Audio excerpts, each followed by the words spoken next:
Hi, welcome to Micaela Makes. Today I'm going to be making my second thread catcher, and this is the sew-in style thread catcher pattern by Curry Bungalow.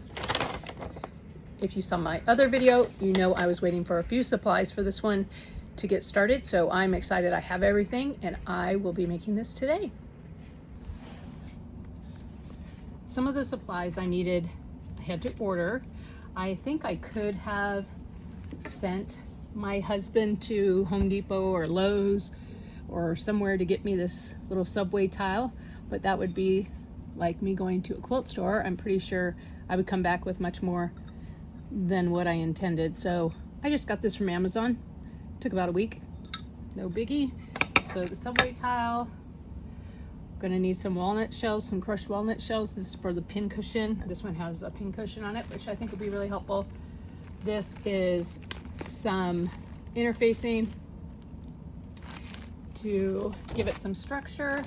And then we had, boning. I've worked with boning, gosh, years ago, but I don't have it on hand, so I had to order this. So yeah, we can get started. I love these colorful, love it. I chose something a little bit quieter, I guess, for mine. And these are Liberty fabrics. I felt like these went really well together. And then it needs a solid or a trim, I guess, is really what it needs. I am going to be adjusting the pattern just a little bit, and I'll let you know what I do differently. But these are the fabrics I'm going to use. I wanted them a little bit more subdued for upstairs. It's going to be by my couch and the recliner that I normally sit in to do handwork. So if it was bright and cheerful and crazy, I definitely would have it here. But upstairs, I try not to torture everybody with my color choices. Oh, Rory, Jesus H. Christ. What's wrong with you? Can't lay right under my wheels, friend. God, you just gonna get hurt doing that. Hey everyone, Future Micaela here. I need to insert a little bit of video. I failed to record me cutting the fabric for this project and then sewing the fabrics right side together with the interfacing. This next step just jumps right into after. So I apologize for that, and thanks for hanging in there with me. If you are following this pattern on what is page 4, this took me a few minutes to get exactly what they were asking, what the instructions were saying. So if you're following along, this is what it should look like before you start sewing. We were right sides together. Let me move this right. So we were right sides together before I sewed. So before you sew, flip the lining out so everything's flat, right? And then you're going to be sewing through the interfacing and the outside. You're going to do a 1/4 inch seam down until you get to the end of the interfacing. When you get here, backstitch, skip over 5/8 of an inch, stitch, backstitch, and then continue on. And the reason we're doing that is when we get to the step, this is where we're going to insert the boning that holds the rim stiff.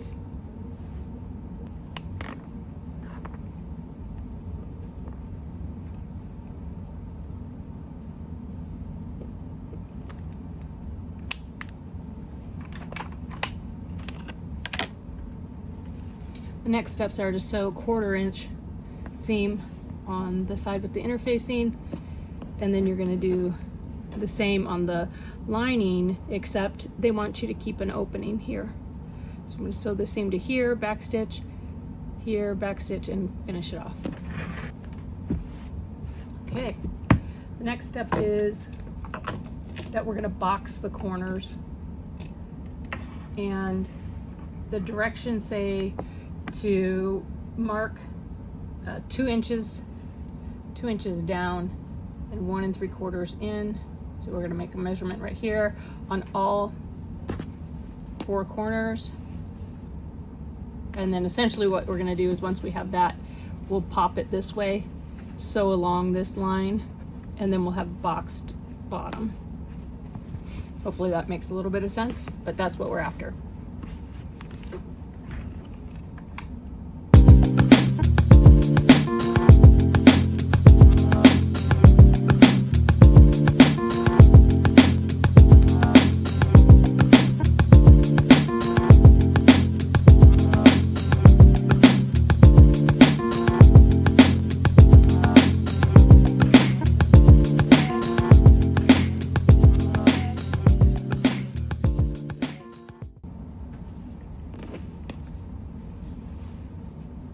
Now we're just going to, as I showed you before it was cut, we're going to line these up now, like so, and sew 1/4 inch.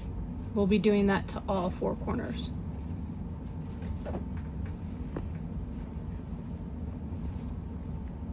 Boxed all the corners.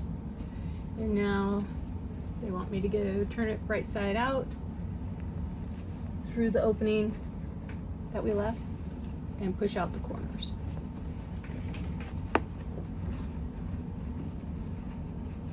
I rolled this up into like a little wad to try to get it through here, so that should help get it through a little bit easier.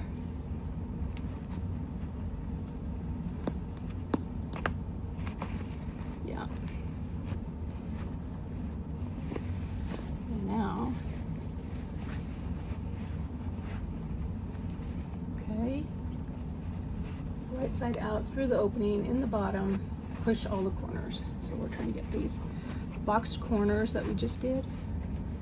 Just want to get your finger in there, pop those out so it's nice and clean. Well, that's already so cute. Come on. Oh look, it's me again. So you know what that means. Yeah. Failed to record. I covered the tile. You make a little jacket for the tile and made a little pin cushion. Very simple. And I apologize, I didn't record that, but it's pretty straightforward. And then I went on to the next step, which was filling the pin cushion with the crushed walnuts shells, and you'll see I'm just using a piece of paper as a funnel. And again, I apologize, those two, covering the tile and making a little pin cushion, were actually very simple. So if you do the pattern, you will not have any problems with those. And I'll throw a little bonus at the end, a couple pictures of some quilts that I made in between filming this.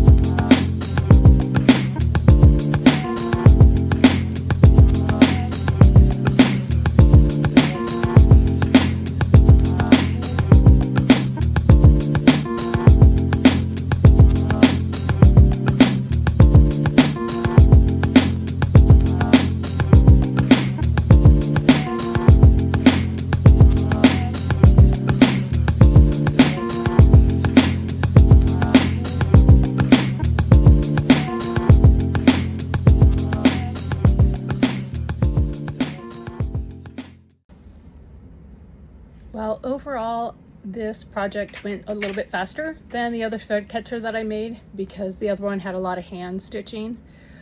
It was a little bit fiddly in a few parts, and I'll make sure to slow down the video on those, otherwise I'll speed through. And I think it turned out pretty cute. So the lining, I did the little scissor holder, and that's the tile with the pin cushion. So yeah, I'm glad I made it. It's gonna get a lot of use upstairs by where I do my hand sewing, and I hope you had fun watching. Thanks. adding on a little bonus content. This is one of the quilts I made for end of season soccer gift for the coaches. And my awesome long armor, Denise Blankenfeld, she lives across the state from me. I send her my quilts. She got a soccer motif. Hopefully you can see that in this close-up. There's a soccer ball there. And she did that for both of these quilts. And these are, again, for the coaches, for the end of season gift that the girls give the coaches. And I also worked on finishing up a quilt that Denise quilted for me as well for my son's friend. And this is the shark or whale shark quilt. And I finished that up, and I had a little bit of extra fabric, so I went ahead and did a little pillowcase that matches. That's not in that picture, but this was a fun quilt. I also made some design boards, some project boards. My husband did the cutting of the boards and putting the flannel on, and then I did the edging, and I have a video out on that one if you want to see it.